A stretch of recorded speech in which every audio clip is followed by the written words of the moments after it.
Hello guys, एचकेएस online classes में आप लोगों को स्वागत है। कि जैसा जानते हैं कि हम लोग पिछली क्लास में यूपी बोर्ड स्पेशल क्वेश्चन पढ़ रहे थे कि जो मोस्ट इम्पोर्टेंट क्वेश्चन जो पिछले साल पूछे गए थे या जब भी अब तक क्वेश्चन बना इसी क्वेश्चन में से पूछे गए थे, जो भी क्वेश्चन पूछे गए। तो आइए कि हम बताए थे रिडॉक्स रिएक्शन। रिडॉक्स रिएक्शन में दो चीजें होती है, एक होता है कि रिडक्शन, दूसरी होती है ऑक्सीडेशन। क्या क्या? एक होती है रिडक्शन, दूसरी होती है ऑक्सीडेशन। इसके बारे में हम आप लोगों को बताएंगे, तब तक धैर्य बना के रखे रहिए। कि देखिए रिडक्शन क्या होता है कि वह अभिक्रिया जिसमें धन भाग जुड़ते हैं। क्या? कौन सा?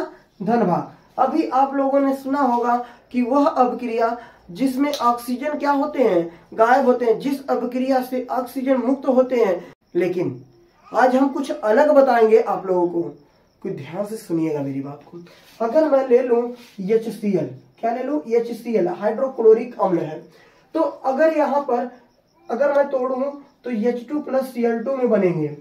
तो अब बताइए कि यहाँ हाइड्रोजन के पास क्या कि यहाँ पर बन रहा है अपचयन अभिक्रिया। कौन सी अभिक्रिया?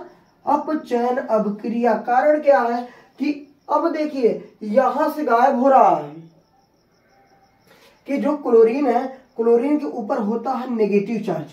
नेगेटिव चार्ज अगर किसी भी अभिक्रिया में धन भाग जुड़ता है या ऋण भाग निकलता है या हाइड्रोजन जुड़ता है या फिर ऑक्सीजन निकलता है तो वही कहलाती है ऑक्सीकरण अभिक्रिया, अपचयन अभिक्रिया। क्या कहलाती है? अपचयन अभिक्रिया कहलाती है।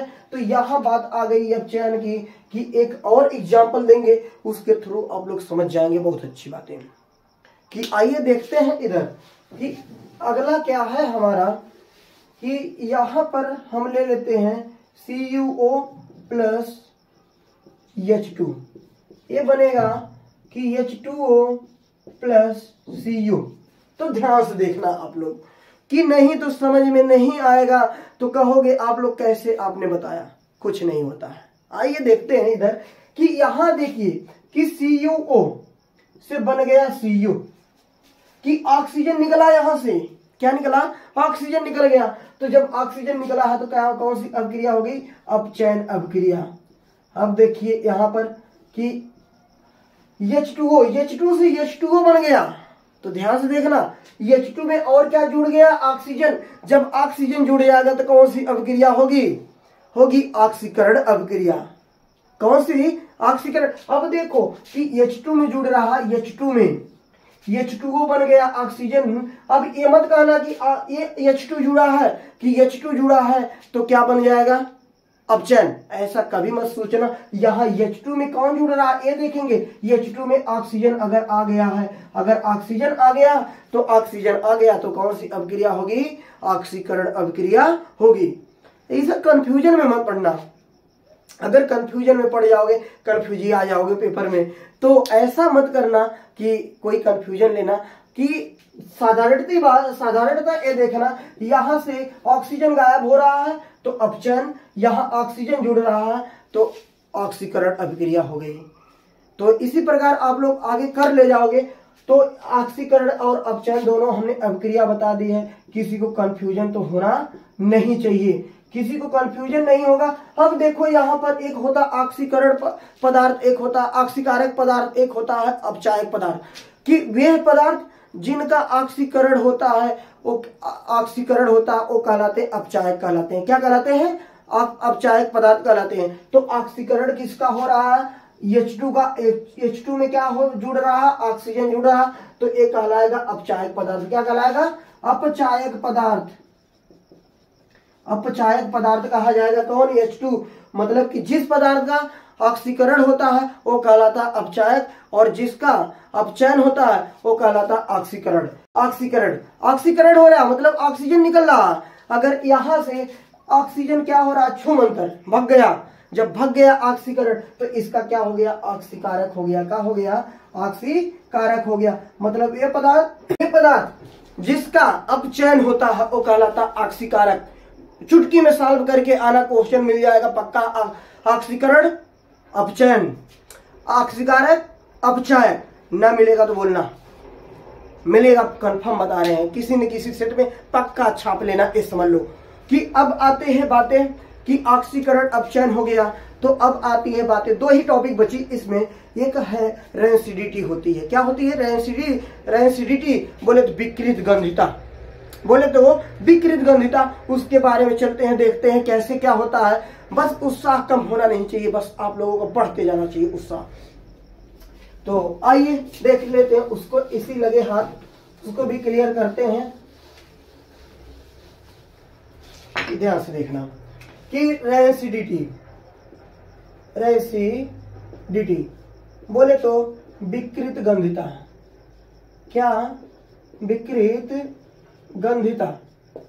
ध्यान से देखना। अब ये विकृत गंधिता क्या होती है? कोई भी तैलीय वस्तु होती है, कोई भी वसा वाली वस्तु होती है, अगर वो खुले में रख देते हैं तो उसका स्वाद क्या हो जाता है? बेकार हो जाता है, कुछ दिनों बाद क्या हो जाता है?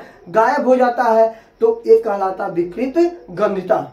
कि जैसा कुरकुरा है, कुरकुरा का प्लास्टिक होती है, पॉलीथीन में पैक होता है, कभी कभी उसमें छिद्र हो जाते हैं, तो कुछ दिनों बाद उसको खाएंगे, बहुत बेकार उसका स्वाद लगेगा। यही होता है विकृत गंधिता। तेल तो वस्तु जो होती है ये ऑक्सीजन से क्रिया करती है, तो उसका स्वाद बदल जाता है, यही कहलाती है विकृत गंधिता। तो इसके लिए ऑक्सीकारक नामक पदार्थ उसमें मिलाए जाते हैं। ऑक्सीकारक पदार्थ जब मिलाए जाते हैं तो वो ऑक्सीजन से क्रिया करने नहीं देते और हमारी वस्तु क्या होती है? सुरक्षित होती है। बाकी और आ गया कोरेशन होता है संक्षारण। क्या होता है? संक्षारण। बिल्कुल ध्यान से समझना, संक्षारण क्या होता है? कोई भी धातु होती है वो किसके संपर्क में आती? ऑक्सीजन के आती है, HCl बोले तो अम्लों के संपर्क में आती है, या फिर H2O जल के संपर्क में आती है, वो नष्ट होने लगती है। कि लोहा अगर हम बाहर फेंक दें, कि पानी अगर गिरा है तो पानी अगर उसमें लेप कर, अगर कोई भी है, कोई लोहा ले लो, लोहा को फेंक दो बाहर, उस पर पानी छिड़क देना। पानी छिड़कने के बाद 1-2 दिन बाद देखोगे उस पर भूरी कलर का परत जम जाती है, यही कहलाती है क्या? यही होता है संक्षारण। बोले वो धातु धीरे धीरे क्या हो रही? नष्ट हो रही है। ये मत कहना कि उसका भार बढ़ जाएगा, क्योंकि उस पे ऑक्सीजन जमा होगी तो एक ऑक्साइड की परत आएगी, तो वह क्या करेगी? धीरे धीरे पूरे लोहा को क्या करेगी? खत्म कर डालेगी। अतः कोई भी वस्तु होती है, कोई भी धातु होती है, वो ऑक्सीजन, अम्ल और जल के संपर्क में आती है तो वो धीरे धीरे नष्ट होने लगती है। धातुओं का नष्ट होना का कहलाता है संक्षारण कहलाता है। अब धातु को बचाना है किससे? बचाना है जंग लगने से, संक्षारण से बचाना है, तो उस पर लेपन कर दिया जाए। किसका लेपन? पेंट लगा दिया जाए, तेल लगा दिया जाए। उससे क्या होगा कि ऑक्सीजन उसके संपर्क में नहीं आ पाएगा, जल उसके संपर्क में नहीं आ पाएगा, अम्ल उसके संपर्क में नहीं आ पाएगा, और वस्तु जो होगी या धातु जो होगी वो हमारी सुरक्षित होगी। पहले तो इस क्लास को हम लोग खत्म करें, तो अगले लेसन पे चलेंगे अगली टाइम्स में। तब तक के लिए आप लोग कि हाँ, चैनल को सब्सक्राइब करिए, शेयर करिए और वीडियो को लाइक करिए, और अधिक से अधिक शेयर करिए, ताकि और लोग इस वीडियो को देखें, कुछ सीखें, कुछ आगे चल के कुछ कर सकें। तो धन्यवाद आज के लिए कि आप लोग अधिक से अधिक वीडियो को शेयर करते रहिए। धन्यवाद आप लोग।